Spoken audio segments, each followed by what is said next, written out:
I've completed my Gold, Silver and Bronze Duke of Edinburgh Awards. And these are 7 things I wish I knew before starting my Duke of Edinburgh journey.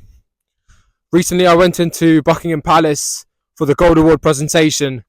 I'm sure I'll make a video about that soon, but these are 7 things I wish I knew before starting my Duke of Edinburgh. Now, tip number 1 is start early and decide who your assessor is, who's going to confirm that you have done your activity and made progress before doing the activity. Starting early is important because the earlier you start, the earlier you can complete your award. And don't do it like I did it, because when I did my Spanish, I wasn't too sure who would sign it off. I hadn't even met the teacher by that point.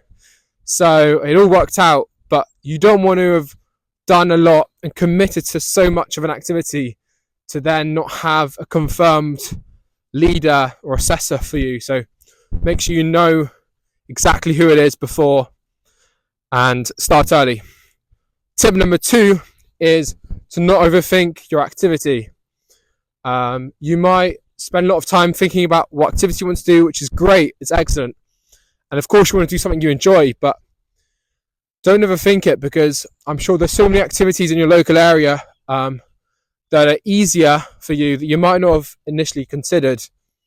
I did running, I did mountain biking because there were local clubs in my area, and I'm glad I did them because I didn't initially think to do them for my award, but I learned so much by doing it. So spend time thinking about it, but usually the simplest, easiest activity is best for you, because Duke of Edinburgh is a really fun and easy experience, and when you start out it might seem quite overwhelming.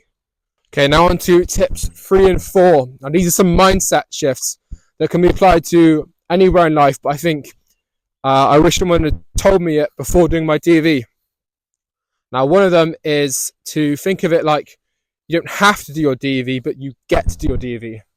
Now what this means is being grateful for being able to do these different activities and being able to get the opportunity to complete this award, because a lot of people around the world don't get the chance because it's a very Britain-centric award, and being able to do these activities and learn and grow will be just great for your life. So being grateful for it and thinking that you get to do it is a much better way of thinking about it, because of course there'll be pressure to do things from your family and your youth group, your scout group, whoever's kind of leading this DofE journey for you. But thinking it like that is really, really important.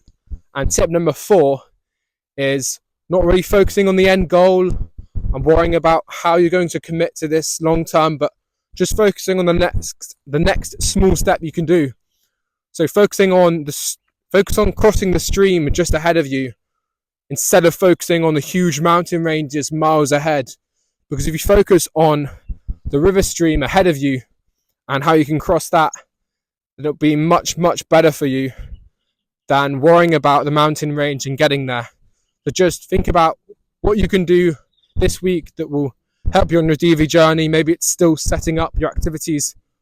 Maybe it is doing something that you don't really want to do, but you have to kind of build the muscle of discipline so that your DofE journey is easy and you're not there spending too much time on an activity. Now on to tips 5 and 6 of things I wish I knew before doing my DofE award. And this is all about the expedition. Now the expedition is usually a hike in a national park in the UK, but it could be a kayaking expedition or a horse riding expedition or whatever. But you always have to, whatever it is, you always have to do a project. Now my advice for you is to choose a creative expedition project, something that you actually really will enjoy doing, something that everyone in the group enjoys doing, and something that you will look back on fondly, that you will remember for years to come, because you will reminisce on the DofE experience. If you're doing it now, you might not think about it, but you will. So if you do a project that you will enjoy, then it will be more meaningful and the expedition will be more fun as well. It will bring you as a group closer together. Now in my bronze and silver, I can't really remember what we did, but it was at all not really what anyone wanted to do. we just did something and just went along with it. But when we did Gold, we reenacted scenes of Lord of the Rings. Now, I'm not a fan of the Lord of the Rings. I hadn't watched the films, but it was something so much more fun because we were making videos and we were laughing together, and it was just such a funny, memorable experience. And I can, remember it for years to come. And it was, being in the Lake District and Brecon Beacons and filming these scenes was just a really good experience. So choose something creative. I'd recommend a video for sure.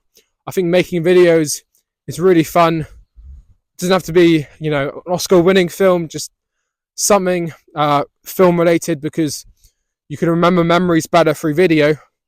But you could do something funny as well, like funny photo montages, or having a mascot in your team and having it in different locations. But whatever it is, make it creative, make it something that your DofE group have never seen before.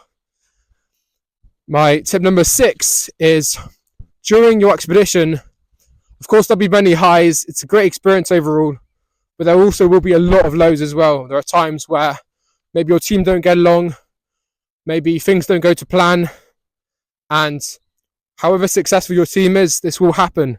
So learn to enjoy the hike even through the lows. I think if you know your team quite well, you get through the lows quite easily, but just learn to enjoy the hike even if things don't go to plan. Don't be one of those people that complains about the weather. Enjoy the, quote unquote bad weather. Enjoy the times where maybe you don't know where you're going or you're behind schedule. And ultimately be grateful and present in the moment, because it will be one of your best experiences of your youth, especially the expedition. It kind of rekindled my interest in hiking. Now, the final thing I wish I knew before doing my Duke of Edinburgh award is, like I said, you will reminisce on this experience. So make sure you take as many photos as you can, many videos as you can, and keep in contact with everyone. This includes people from your DofE group, people you do your expedition with, and everyone that you meet in every other section of your Duke of Edinburgh, like volunteering, skill, residential, and physical, whatever it may be, whatever award you're doing. Of course, you'll inevitably fall out of contact with some people, but kind of sticking the olive branch out and at least getting people's numbers and social media contacts is a great idea, because if it's reciprocated, then you can make new friends, and you can, through this connected experience, you can reminisce together the shared experience of hiking the Lake District, or at time you were in the same running club together. So take as many especially videos, especially as they're so powerful. Take videos, take photos of your progress, of your experiences, and stay in contact. Don't worry if you don't manage to stay in contact, but just at least try. So those were 7 things that I wish I knew before starting my Duke of Edinburgh journey from bronze all the way to gold. If you'd like to see my Gold Award presentation in Buckingham Palace, then whenever you see this video, there will be a video on my channel of my vlog in London. It was such a great experience, and I show you everything behind the scenes in Buckingham Palace, the whole garden, the cakes, everything. So make sure you watch that video as well to get inspired if you're still doing your DofE journey, if you're still on your DofE journey.